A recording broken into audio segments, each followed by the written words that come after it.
The first thaw came without warning. It did not arrive like spring, but like a wound reopening, silent and slow. The snow along the tower eaves melted in thin, trembling lines, dripping down the grey stones like tears. The air smelled of wet iron, mould, and something faintly sweet old incense perhaps, or blood that had forgotten its purpose. Inside the convent, everything shivered. The walls, the candles, even the silence itself seemed to quiver, as though the whole building remembered pain. The girl stood by the narrow window, watching the world dissolve drop by drop. She was not praying. She had run out of prayers 2 winters ago, when the river froze and her father never returned from the southern gate. Now she merely watched, her breath fogging the glass, her hands folded not in devotion but in habit. Below her, the courtyard was empty. No footsteps, no laughter, only the echo of something that once was human. The guards had gone the night before, leaving behind the stink of wine and old laughter. The chapel door was half open, a black mouth swallowing snow. For a moment she thought she heard singing, a woman's voice far below, beneath the stone floors, where the crypts slept. But it was only the wind twisting through the bell tower, pretending to be alive. She turned away and pressed her palm to the wall, feeling the damp creep like a secret beneath her skin. Every sound in the convent was the same, distant, hollow, too careful. The sisters had stopped speaking since the bishop's men came. They moved like shadows, feeding the sick, mending robes, carrying buckets of melted snow for water. Even their footsteps sounded like apologies. In the refectory, the bread was thin, the candles shorter each night. Yet she still rose before dawn, climbed the narrow stairs to the tower, and looked eastward where the sun would have been, if God still remembered this place. Sometimes she thought the world beyond the walls was still alive. Villages burning, armies marching, people still naming their children. But within these walls, time had thickened like wax. Every prayer hung in the air, unfinished, a whisper that no longer knew what it asked for. The thaw spread through the courtyard, loosening the frozen earth. From her window she could see a dark stain widening where the snow melted soil, and beneath it something darker. The tower bell, once a voice of faith, now hung mute, wrapped in frost. She remembered its sound when she was a child. A low, deep cry that rolled across the valley, calling the faithful, warning the lost. Now it was silent, as though ashamed of what it had called. She wondered if the bell, too, had lost its belief. The girl's name was Ilara. She had been 12 when she first arrived, brought by her father after her mother died in childbirth. That was 8 years ago. Now the others called her the Silent One. She kept no diary, no relic, no sin she dared confess. Only a fragment of a lullaby her mother once sang, a song that no one remembered anymore. Sometimes she hummed it to herself, so quietly that it barely existed, like a ghost trying not to wake the living. Outside, the sky was the colour of pewter. The first birds of the thaw circled above the spire, confused, uncertain whether to sing or flee. Ilara leaned her forehead against the glass and closed her eyes. For a moment she imagined the snow melting from her own body, as if she were made of the same frozen water, dissolving back into the earth. It did not frighten her. It felt like peace. Somewhere below, a door creaked. Footsteps moved along the corridor, soft and deliberate. Then came a sound she had not heard in months. The bell's rope being touched. Not pulled, not wrung, merely touched, as if someone were tracing the memory of its sound. Her heart quickened, not with hope, but with something older, the instinct that warns a bird before the storm. She turned, her shadow stretching across the stone floor. And in that moment, she knew the silence of the convent was about to end. The visitors arrived at dawn, though dawn had no colour left. The sky was a pale wound, and the mist clung to the stones as if afraid to fall. Ilara heard the horses before she saw them, hooves muffled by mud, armour brushing against the fog. She did not move from the tower window. The world outside looked distant, like a dream glimpsed through glass. There were 5 of them, perhaps 6, cloaked in ash grey, bearing the seal of the bishop. Their banner was torn, their faces unreadable beneath the helmets. When the gates opened, the sound was not metal but bone, as though the convent itself groaned. The sisters stood in silence, heads bowed, the air trembling between prayer and fear. The tallest rider dismounted first. He was not old, yet his eyes carried the weight of one who had buried too many names. In his hand he held a parchment sealed with red wax. He did not look at Alara, though she felt his gaze as one feels the cold before snow. "By order of his grace," he said, voice echoing against the walls. "This convent is to be examined for heresy." The word hung there, heavy, tasting of iron. Heresy. The sisters crossed themselves, some whispering, some trembling. Alara did neither. She simply watched. She had seen this before, men arriving with the smell of fear already on them, pretending to serve God while serving only their hunger for obedience. The man read from his parchment, his words rolling like thunder in a small room. All writings, relics, and confessions are to be presented. All vows renewed before the altar. Those who refuse will be taken for questioning. The abbess nodded, her face pale and calm as candle wax. "We have nothing to hide," she said softly, though her eyes betrayed the lie. The men entered the chapel, boots striking stone, their shadows stretching long beneath the crucifix. Alara followed at a distance. The chapel felt smaller with them inside, their armour swallowing the light. Dust rose from every step they took, shimmering in the candle glow like lost prayers. One of them lifted a chalice, turned it in his hands, then set it down as if disappointed it did not bleed. Another knelt before the altar, touching the cloth with the back of his fingers, reverent in gesture, empty in heart. They spoke little. They did not need to. The power of their silence was its own sermon. The abbess handed over the convent's register, a leather book bound in twine, pages softened by years of tears. One of the visitors opened it and began to read aloud the names of the dead. The room filled with ghosts. Alara could almost see them standing behind each sister, hands folded, lips sealed, waiting to be remembered. When her own name was read, she felt nothing. It was as though her soul had already signed itself away long ago. "Who rings the bell?" the tall man asked suddenly. The abbess hesitated. "No one," she said. "It has been silent since winter began." The man stepped toward the tower door. "We heard it last night." Her throat tightened. Alara realized she was breathing too fast. The rope, she thought. Someone had touched the rope. She looked at the sisters. None met her eyes. The man's gaze drifted upward toward the bell chamber. He motioned to one of his soldiers. "Search it." The order slid through the air like a knife through cloth. Ilara's hand trembled. She could still feel the stone's dampness from the morning. She could still hear the faint hum of the bell's frozen heart. She wanted to speak, to tell them it had been only the wind, but her tongue refused. Words felt too loud for this kind of silence. The soldier climbed, boots scraping against the spiral steps, his torch painting red across the cold walls. The others waited below, their breath visible, their armour sighing. A minute passed. Then another. A sound came from above. Not the bell, but something softer. A whisper, followed by the crack of old wood. The torchlight flickered against the stairwell, then vanished. The soldier did not return. For a moment, none moved. The tall man stared upward, listening, his face caught between belief and reason. The air in the chapel thickened. Even the candles seemed to hold their flame in fear.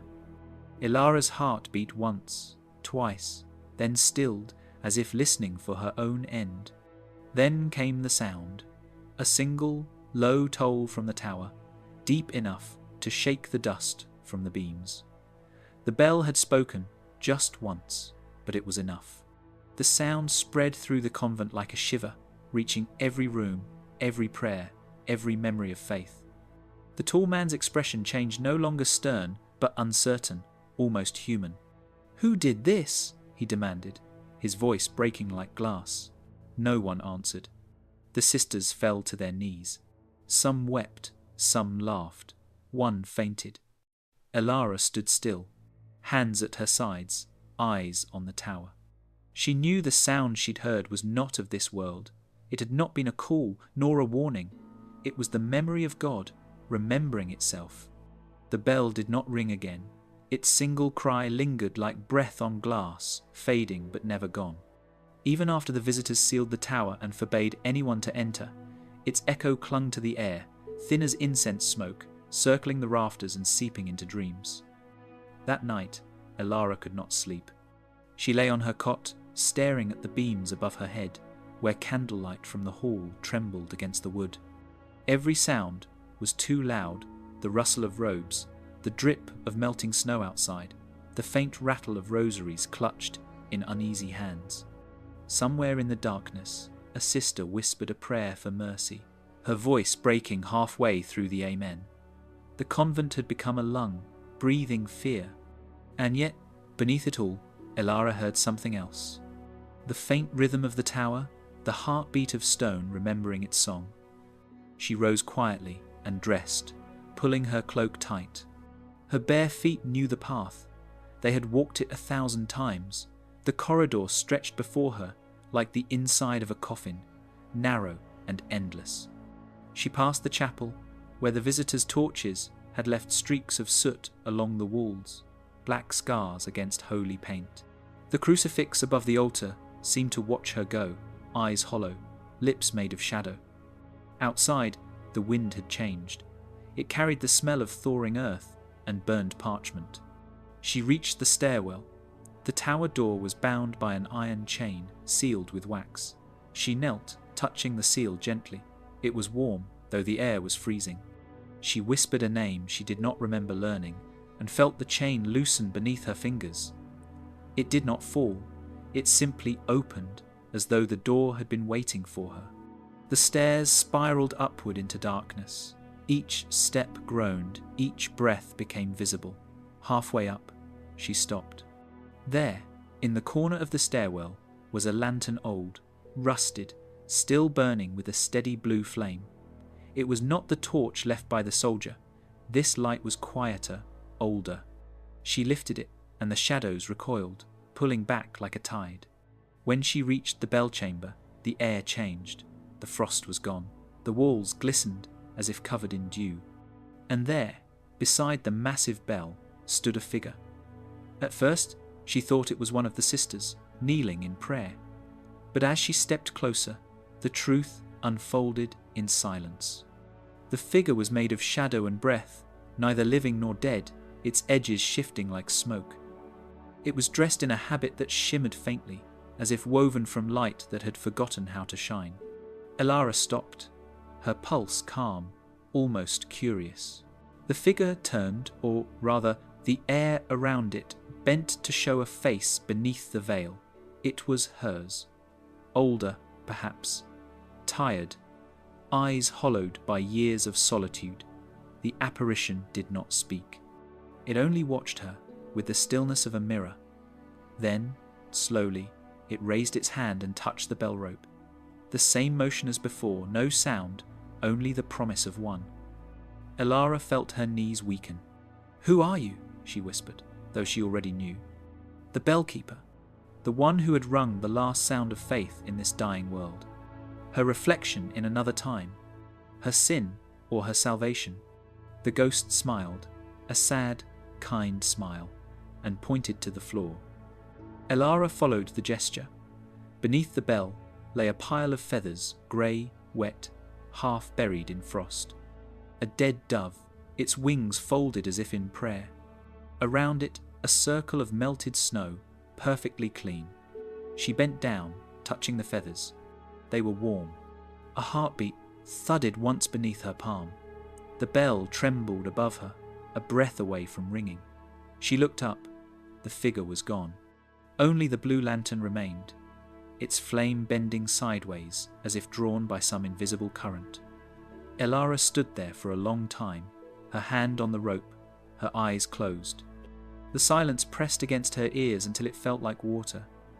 She remembered her mother's lullaby, the one she never finished singing. She opened her mouth and let the melody escape, soft as ash, fragile as forgiveness. The note rose, met the rope, and the bell answered not with sound, but with light. It glowed faintly, lines of warmth spreading across the bronze, carving words she could not read. The air smelled of summer rain, then everything stilled. The rope slipped from her fingers, the flame went out, and darkness returned, gentle and complete. When she awoke, she was back in her cell, her hands clean, her robe dry, the dawn grey and new outside the window. But the bell was shining through the mist, faint and golden, like a sun that had chosen only her to remember. The morning after the bell's silent light, the convent awoke as if from a fevered dream. The air felt heavier, alive with things unseen. Frost lingered on the windows, trembling as if it too feared the day. No one spoke of the sound, no one dared. Yet their eyes betrayed them. Every sister looked toward the tower as though expecting judgment to descend from its peak. Elara moved among them quietly, carrying pails of water, folding linens, collecting silence like a duty. She saw how the abbess watched her, with devotion, yes, but also with the thin edge of suspicion. Rumours had begun to breathe in the corridors. Some said a ghost had rung the bell, others whispered of angels. But one rumour lingered longer than the rest, that it had been Elara herself, touched by something no priest could name. That afternoon, she was summoned to the chapel. The visitors had not left. They lingered still, their horses fed, their armour polished, waiting for orders from a god who had gone elsewhere. The tall man stood beside the altar, his parchment now folded, unread. "You were near the tower," he said, not asking. "Yes," Elara answered. Her voice did not tremble. "Did you ring the bell?" "No," she said. Then, after a breath, it rang itself.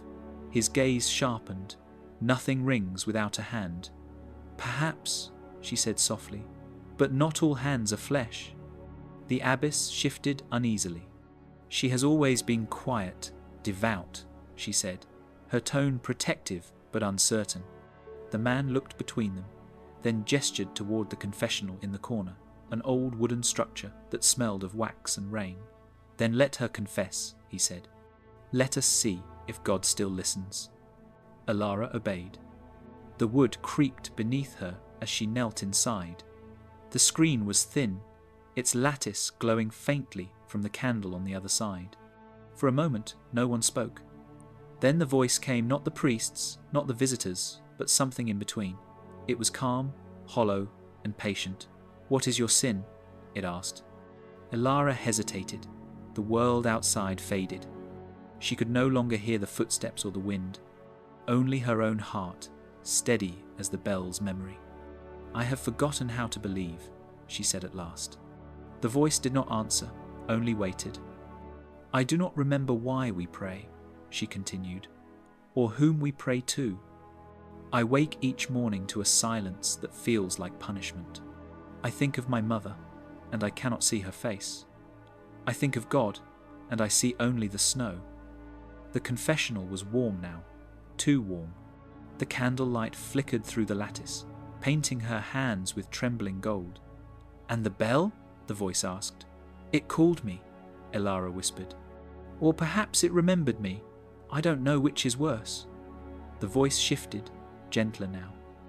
"And what did you see when you answered it?" Her breath faltered. "Myself," she said, "but not as I am, as I will be, or was. I cannot tell the difference." A pause, then the sound of slow breathing. "That is no sin," the voice said. "Then what is?" she asked. The light dimmed, to know the truth and bury it beneath prayer. Her pulse quickened. And what is the truth? The silence that followed was vast, endless, as if the entire convent were listening. When the answer came, it was almost tender. "That faith is not the opposite of fear. It is made of it." Elara felt tears she hadn't known she carried fall down her cheeks. She bowed her head. "Then what do I do?" she whispered. "You wait," the voice said, "and when the bell calls again, you follow." The candle sputtered. The air turned cold. The voice was gone. She opened her eyes. The other side of the confessional was empty. No priest, no visitor. Only a candle burning low beside a parchment marked with ash. She stood, knees weak, the world spinning softly. The abbess called her name from across the chapel, but it sounded far away. Ilara turned toward the tower. The air above it shimmered faintly, like heat rising from snow. She thought she saw a figure there, watching. Then it was gone.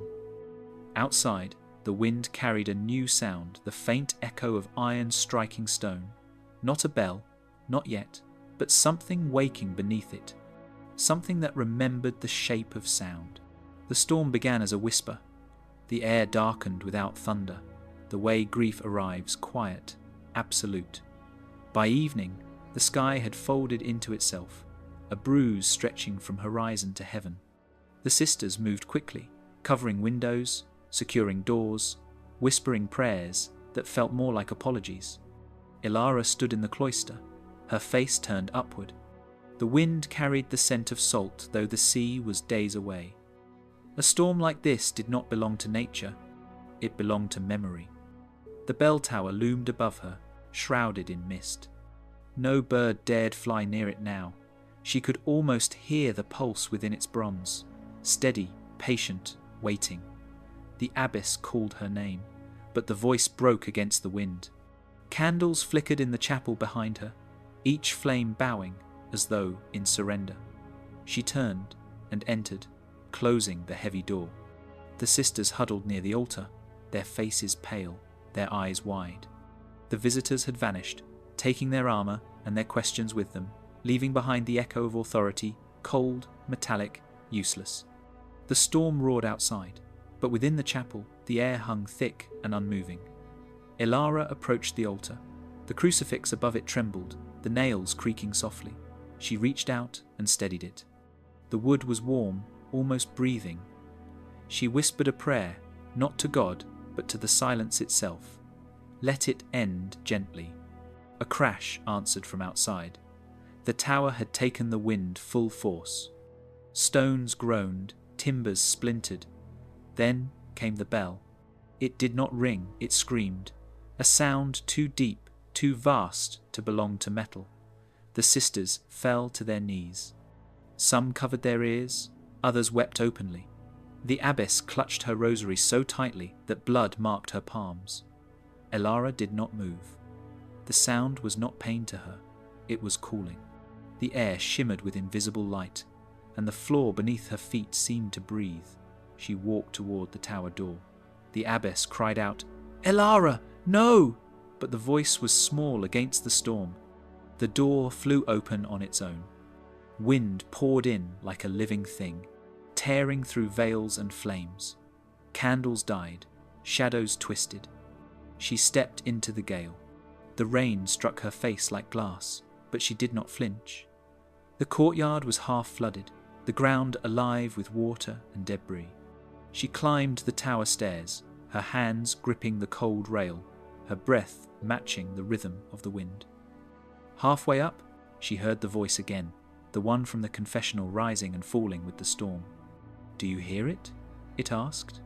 "Yes," she whispered. "Do you fear it?" "No." "Then climb." She obeyed. The higher she went, the warmer the air became. Lightning flashed through the slit windows, revealing carvings along the wall she had never noticed, saints, angels, and beneath them, faces erased by time.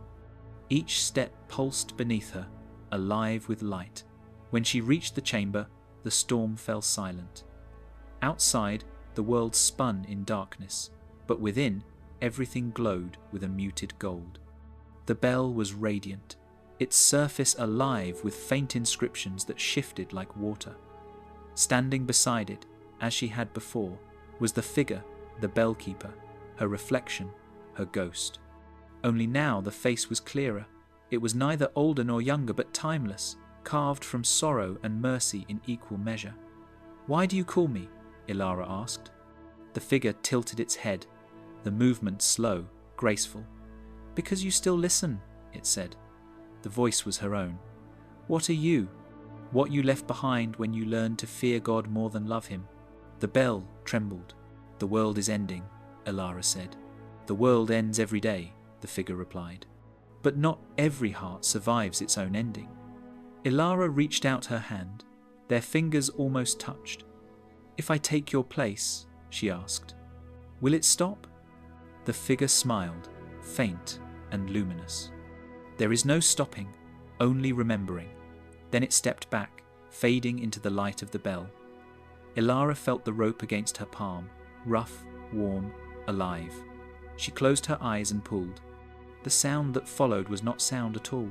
It was vision, light unfolding like wings, wind made visible, the memory of every prayer that had ever reached the sky. The storm outside broke, splitting the clouds apart. Rain became silver, thunder became song.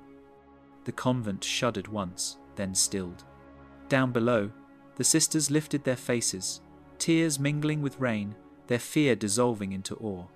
The bell sang until the air itself remembered what it meant to be forgiven.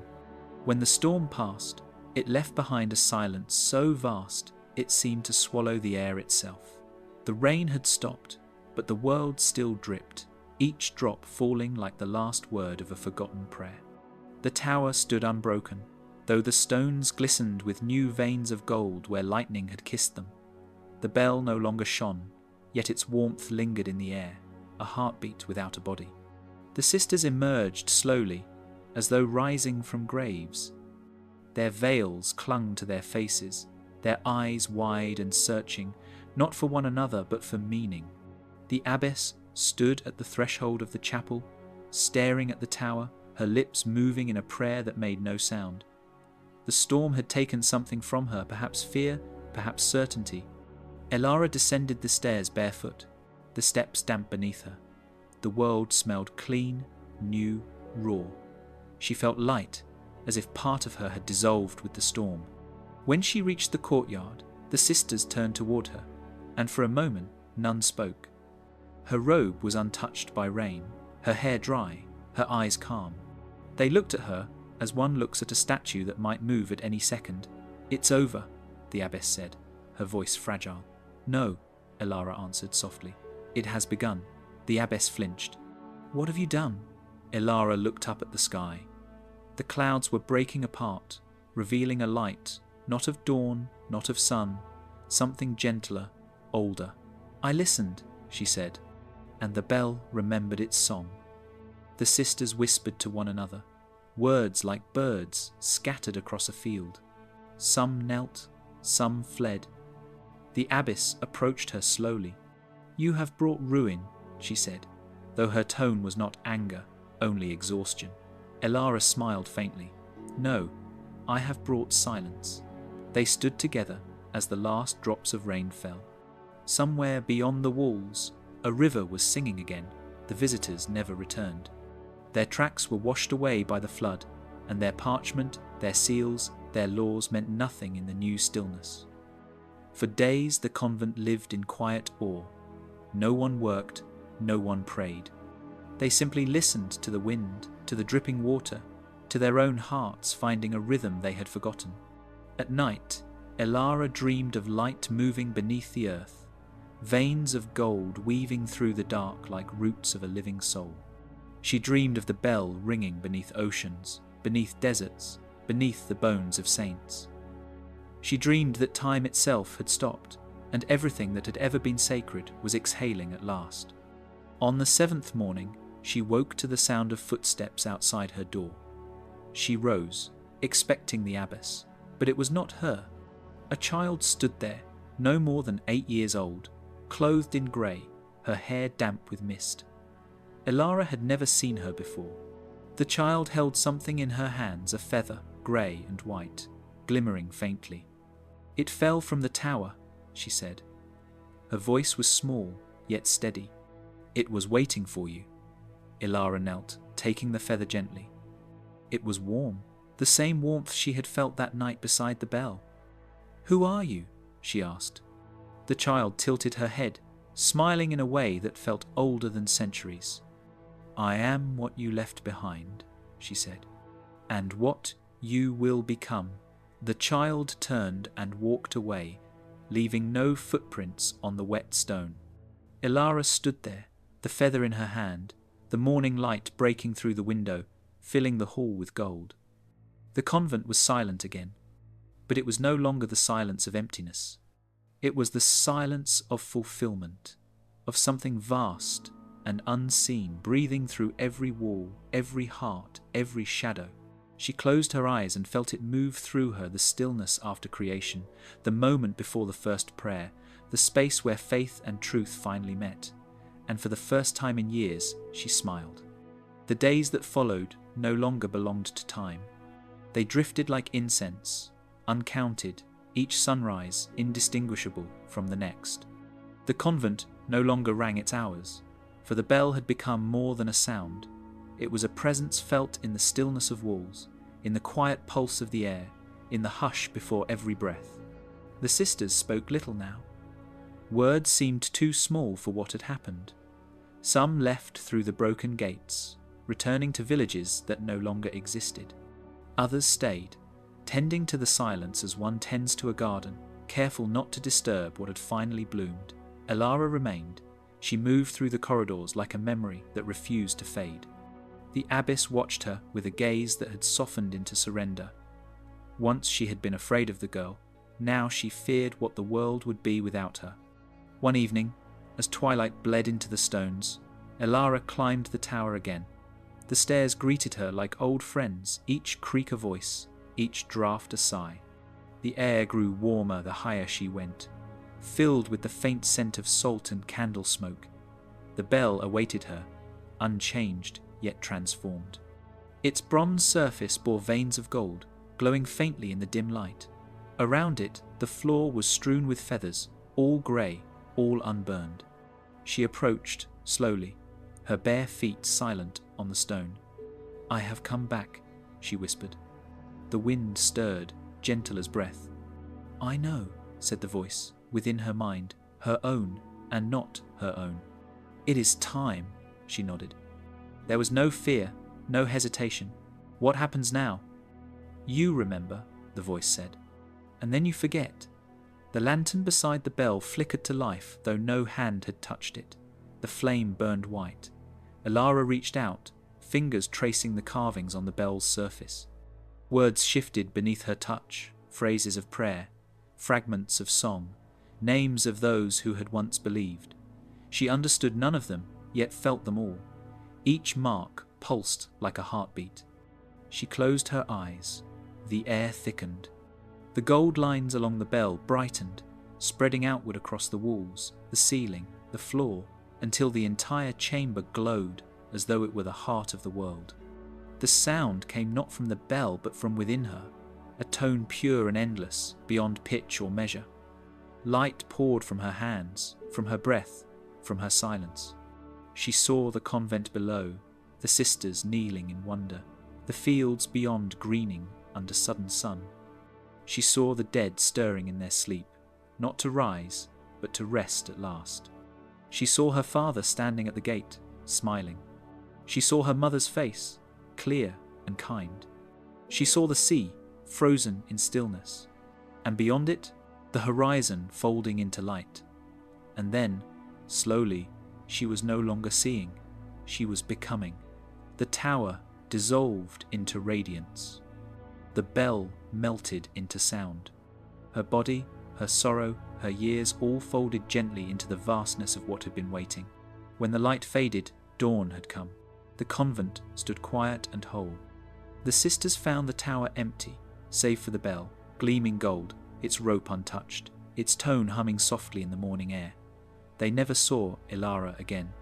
But sometimes, when the snow melted from the eaves in slow tears, they swore they heard her voice in the wind, soft, steady, humming, a lullaby no one remembered how to end. The abbess grew old, her hands trembling as she wrote the final entry in the convent's register. The bell has found its keeper. May silence never be empty again. And in that silence, where faith had once been a question, there was only peace, the peace of knowing that the last sound of the world had been mercy.